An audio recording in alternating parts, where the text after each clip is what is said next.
Hey guys, what's going on? Glocky here. Well, I just decided to make you guys a new video, and I'm excited about this video. It's not going to be anything too long. There's not a very big purpose behind it other than showing you a couple of my toys. And these happen to be a little newer, one newer than the other. I've actually had the one on the left for about a year now. I just never got around to making a video for you guys. But without further ado, why don't I go ahead and just open up the boxes and let me show you what I got.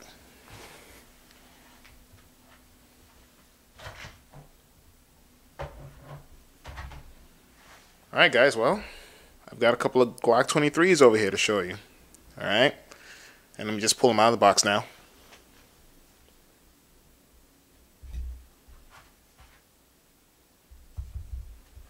Alright guys, here are my Glock 23's.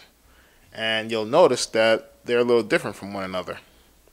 Having a look here, see my Generation 3 Glock 23, and right to the right of it, look at that, it is a Generation 4 Glock 23.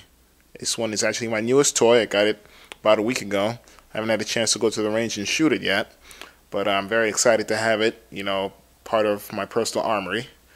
And I just wanted to make a little video and show you guys what I had.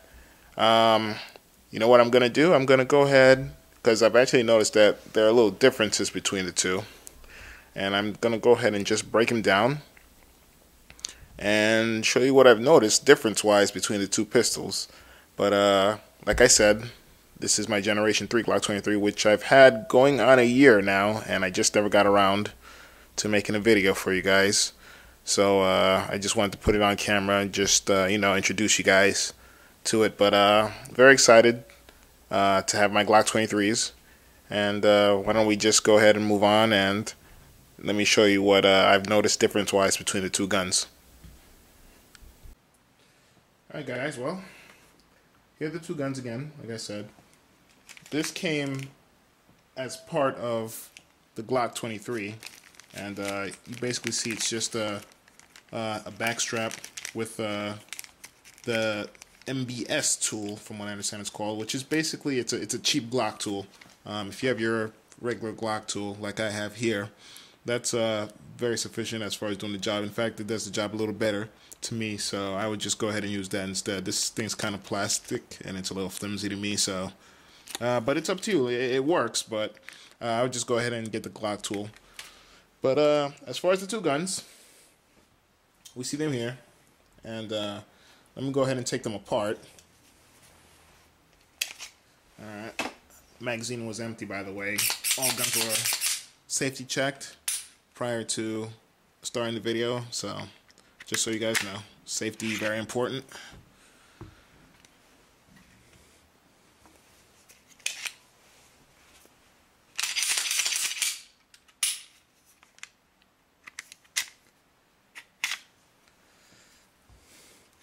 Okay, so the two guns are apart. Obviously, the main difference is probably going to be these two springs.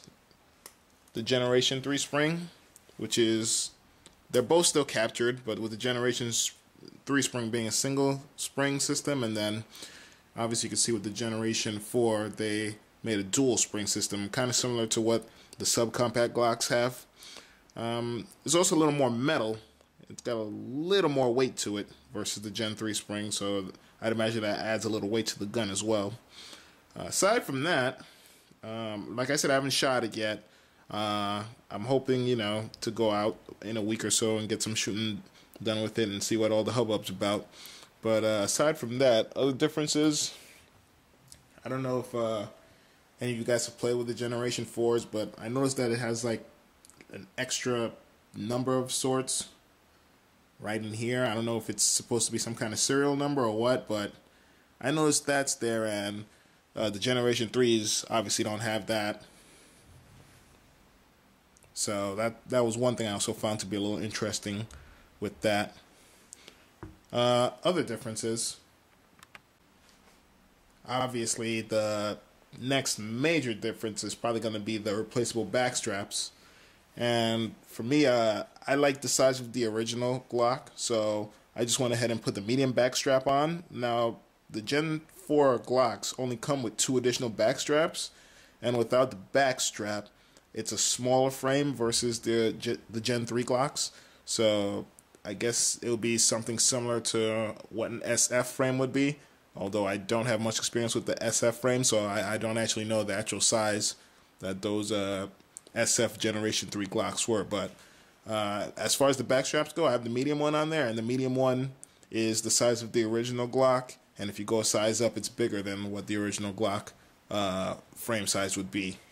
So other differences I've noticed, if you look at the frame a little further, check out the front of these. You notice how the front of the trigger block, or the trigger guard I should say, on the Generation 3, it has kind of the checkered going on, like a checkered groove going on. And if you look at the Generation 4, it's kind of got like a sideways thing going on here. I wouldn't even know what to call it, but I just thought that was an interesting difference that they decided to go with. Looking at the frame even further, look at inside here. You guys know with the Gen 3s, how they kind of shape the interior to match the exterior of the Generation 3 frames. But if you look at the Generation 4, they kind of smoothed it out a little bit, kind of similar to what the Generation 2 Glocks were, if you guys ever had a chance to play with those. In fact, let me grab my Generation 2 Glock 19 and show you what I mean.